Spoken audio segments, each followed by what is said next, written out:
All right, I had to take some time to get these sort of metal brads out, but I have not yet opened this yet, and this has been a year and 3 months in the making since I actually placed my order for this. And anyway, K24Z7. This would have come on 2012, 2015 Honda Civic Si. It's kind of an odd one because of the exhaust housing, which is the main reason why I sought out having the head worked, see how much power I could make naturally aspirated before going with some type of forced induction application. Um, anyway, all right, let's dive in. It's been over a year in the making, so let's see what we got.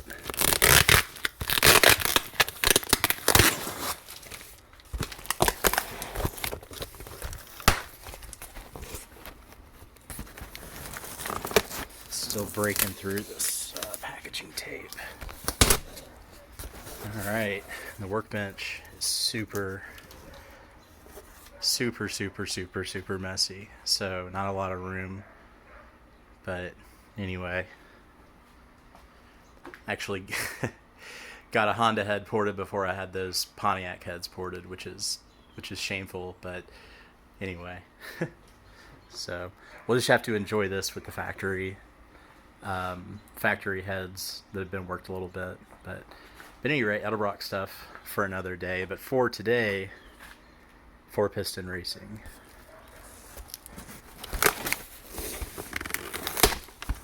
And again, this is the first time I've opened this, so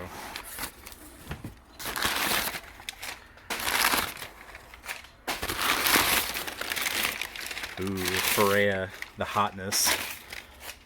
Actually, way too expensive for what it is, but well, that's not true. It's actually good stuff. All right.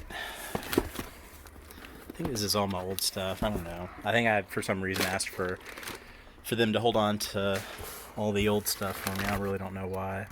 But first look, Ferrea dual springs, titanium retainers. Uh-oh. I have to set my phone down again.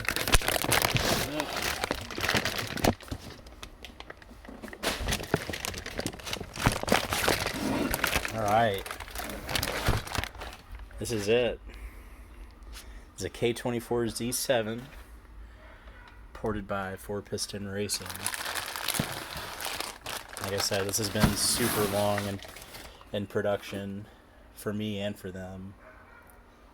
And to my knowledge, I could be wrong. To my knowledge, this might be number one in production. When they took the pre-orders, I think the pre-order had been out for maybe a month, 2 months, or something like that. So I signed up for it, put my deposit down. Apparently, I saved some money on it. Overall, I at this point, for how much this thing has cost, the discount for signing up ahead of time, the $300 I think I saved.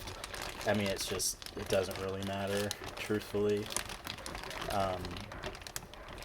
I'm almost ashamed to say how much all this was. So if you're gonna try to make some power with a 9th gen Civic Si, there are probably there are loads of way less expensive bang for your buck ways to go about doing it. You're still gonna spend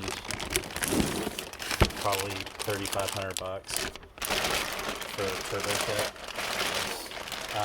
So all in with this, unwrapping all this still. What really kills you, truthfully, or the valve is the valve spring kit on this. I've never ever heard of a valve spring kit that costs as much as this one does.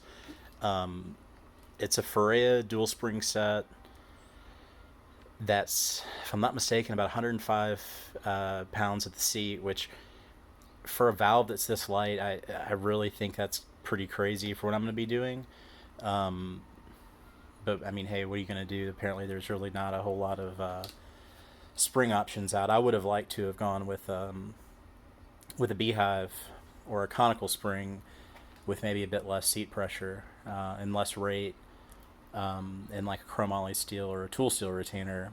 Um, but at any rate, yeah. So the spring kit's gonna kill you. The spring kit on this guy, it's embarrassing to say it, but it's about $750.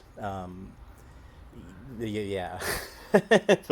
But anyway, I knew when I was getting into this, I wasn't getting into it for it to be inexpensive. Like I said, if that's what you're after, save a little bit more money and do a turbo kit. But I just wanted to see what would happen on my 2015 Civic Si, if we just went with cold air intake, the ported head, catted downpipe, probably an RBC intake in the future.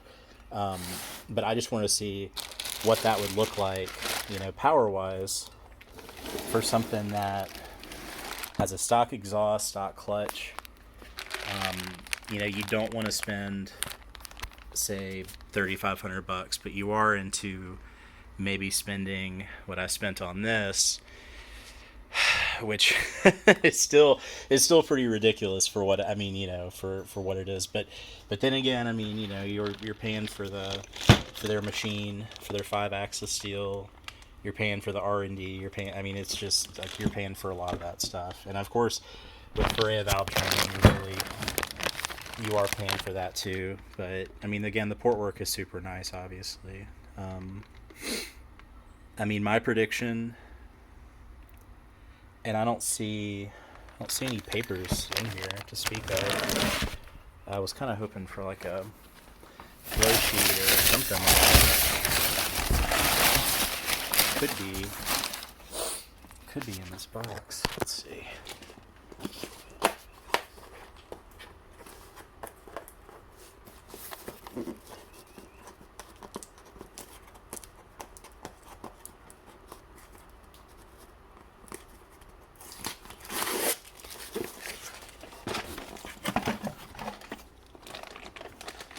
Oh, okay. Well, they did a neat job of putting all this stuff back. So, I don't know. I guess I got the old springs and retainers and, yeah, seals and locks, and of course the valves, which is kind of funny. But at any rate, still no flow data or anything like that, which, I mean, I don't know, it's kind of odd unless I'm missing it.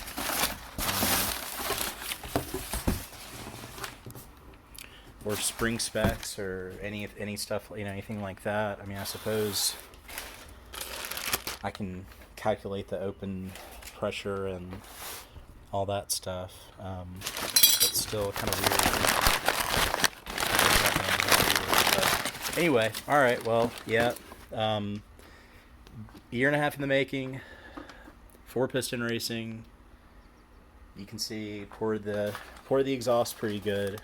I don't have the best light in here, but you can get a pretty good idea.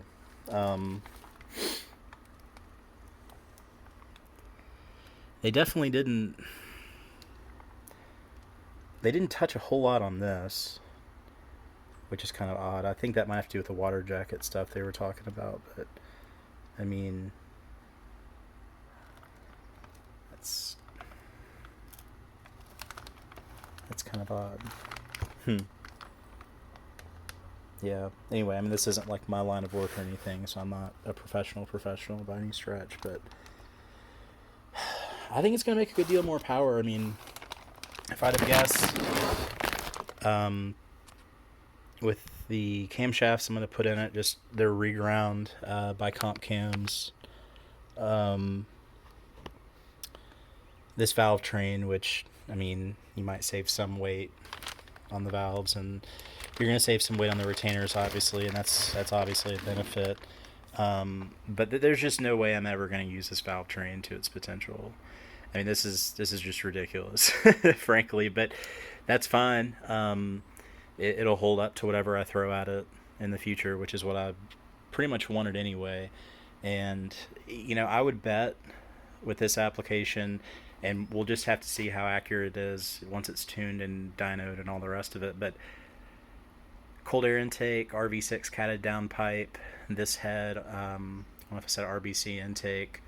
The intake manifold, or the intake's gonna have to be ported to take advantage of this fully. But I don't see any reason why something like this couldn't hit 250 to the tire. It's 11-to-1 compression.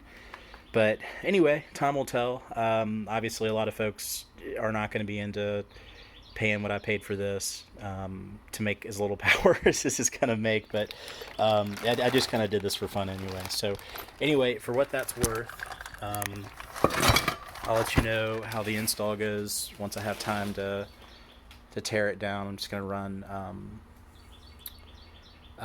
Honda head gasket 11-to-1 and yeah. So, all right, let me know what you think. Let's talk to you later. Bye.